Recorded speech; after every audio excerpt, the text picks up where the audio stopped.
হাজব্যান্ডের সাথে ঝগড়া করে অভিমান নিয়ে জামা কাপড় সব লাগেজে গুছিয়ে বাবার বাড়ি চলে যাওয়ার মতো বোকামি আমি নই।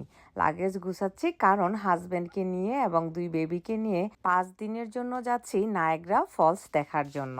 যে যে ড্রেসগুলো পরবো সেই ড্রেসের সাথে হিজাব, ইনার ক্যাপ, মাস্ক সবকিছু ম্যাচিং করে প্যাকিং করে নিয়ে নিচ্ছি, যাতে ওইখানে গেলে সবকিছু ম্যাচিং করে পরতে পারি।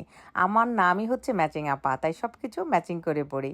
তো এই তো একে একে আমার ড্রেসগুলো সব রেডি করে ফেলেছি, আর এগুলো এখন সবগুলো এই যে দেখেন এটার সাথেও ম্যাচিং করা আমার mask, inner cap and everything.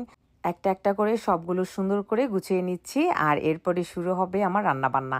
এই যে এটার সাথে ম্যাচিং করে সবকিছু নিয়ে নিয়েছি। তো প্রতিটা ড্রেসের সাথে আমার আলাদা আলাদা করে ম্যাচিং করে সবকিছু নেওয়া।